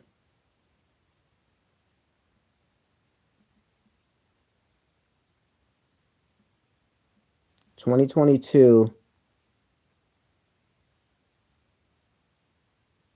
What were they in 2022? They were 10th in 2022.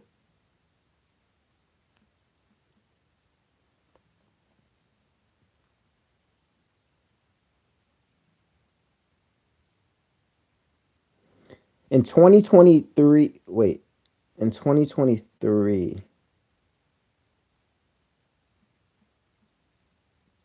2022, 2023, they were 10th. And then 2024, I think Pop probably stepped down. So yeah, I mean, so a little bit better.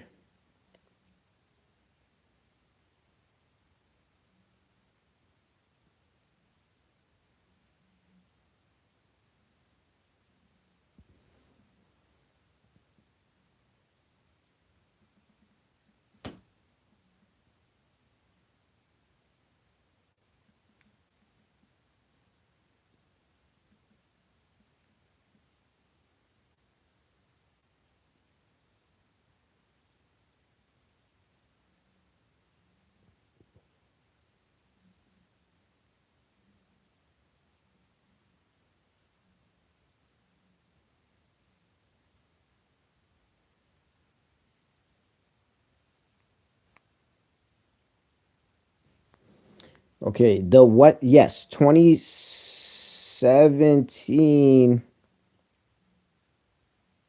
Yeah, 2017 was actually good.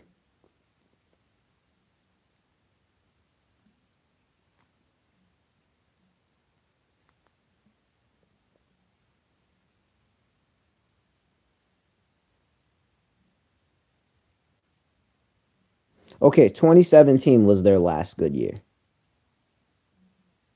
I'll give you that. I'll give you that. 2017.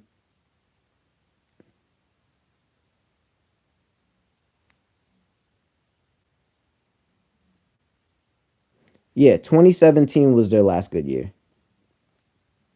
So I'll give you that. But I'll give you that. 2017 was their last good year. But that's almost 10 years ago.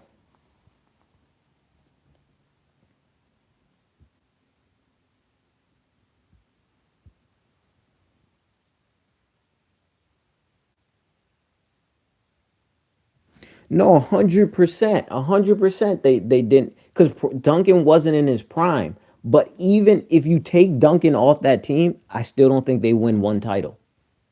Like the passing, cutting, all that stuff is great, but I don't think, like, the coaching was spectacular. The passing, cutting was, um the the year that they won their last title against the Miami Heat. That was the best execution of basketball probably ever. But you still don't win. I don't think they win any of those titles without Tim Duncan. Even though he wasn't in his prime, that's how good of a defender that he was. That's how important his presence was. Tim Duncan was that good, man. I promise you. I promise you, man. I promise you. I think you're definitely right on some of this Tony Parker. And I was wrong. So it was 2017 was the last good year they had. But that's it still is almost 10 years. So I was off. I was off by a year. I was off by a year. It's but you do have me thinking though. You definitely do have me thinking.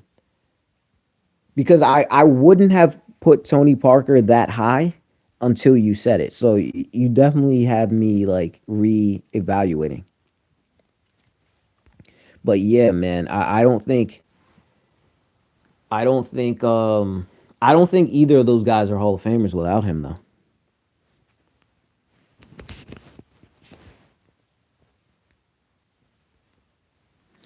I think the Lakers are going to take this one. We have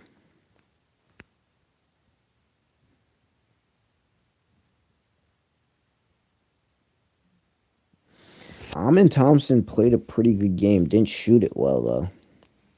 7 rebounds, 7 assists. Reed Shepard with 14 and 6, which is not bad. Jabari Smith Jr. probably needed to score a little bit more.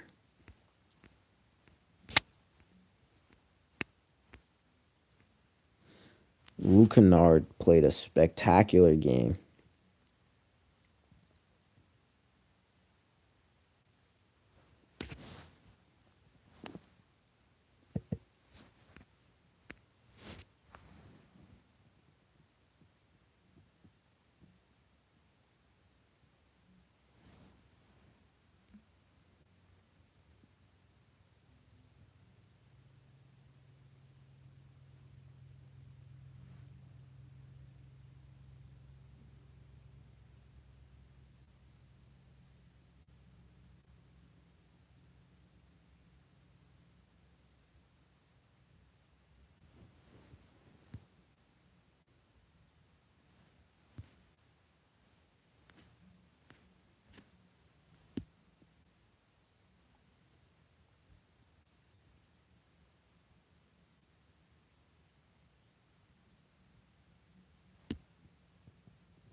Okay, so they did make the playoffs in 19.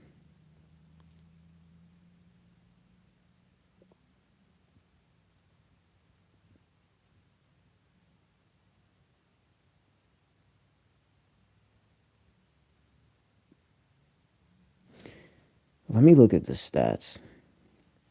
So it was 19 that they last made the playoffs.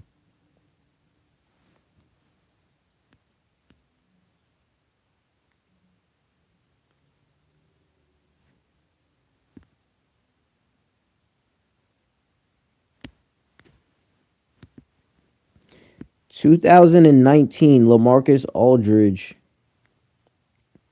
averaged 21 and 9,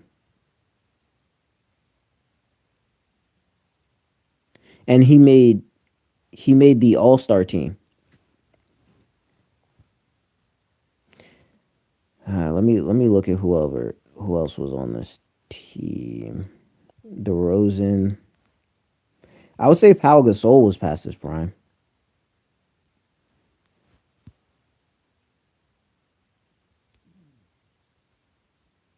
Yeah, this team was definitely not going to go anywhere.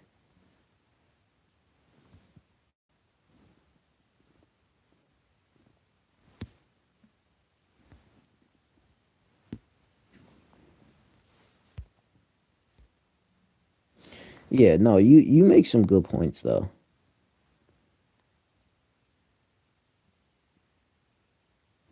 Nah, you make some good points, man. You got me thinking, man. Crap. You got me thinking. Nah, the Spurs were actually better than I expected though. Because they were making the playoffs as lower seeds with DeRozan and Aldridge. Yeah, no, I don't think they win a title. But I could be wrong though. I could be wrong. I just think Tim Duncan was just that good, man. I just think Tim Duncan was that good. He was just I don't know. Cuz I didn't like Tim Duncan when I was younger. I never liked his game. I thought his game was like really ugly. And I didn't like the Spurs either cuz I thought they were boring.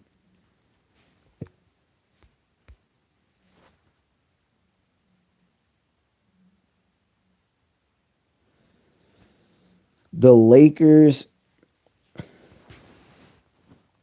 do you think they get 2 out of 3?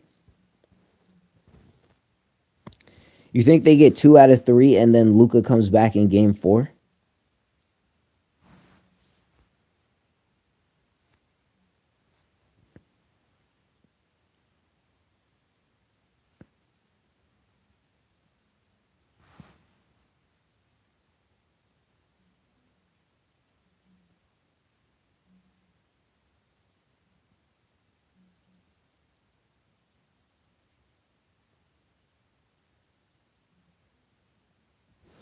Yeah, I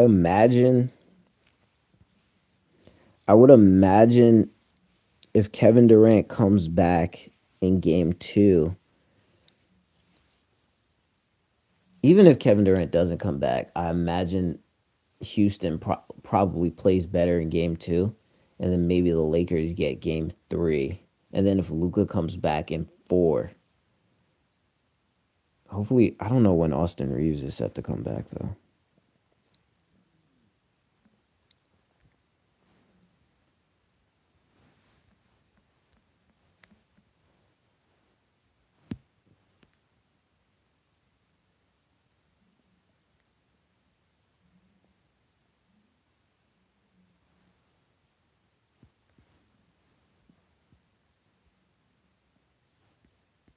Um, Trying to see.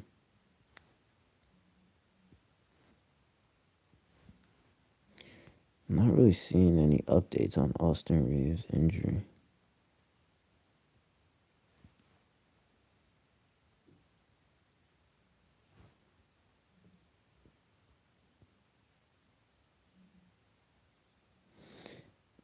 Maybe at some point in the first round. Austin Reeves been hurt a lot this year though. Luca will probably be back before Reeves. Yeah, okay. Dang, that dude has been hurt a lot. I feel like he was having such a good year. But with that even said, they might have to even trade him though.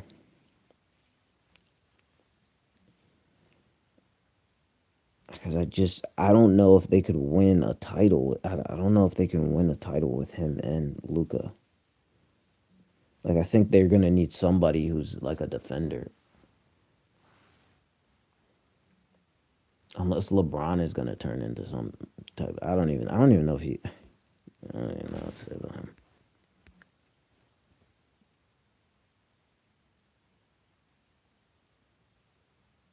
Yeah, I think you're right.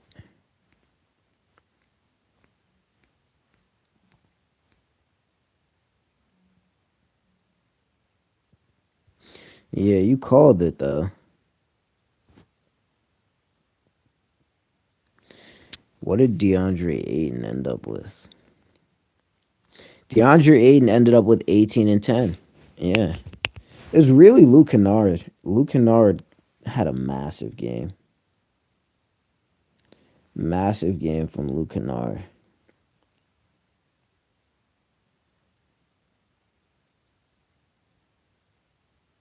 Yo, stay blessed, man. Take care, dude.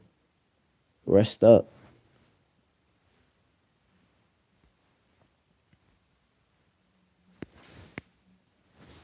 God bless in Jesus' name.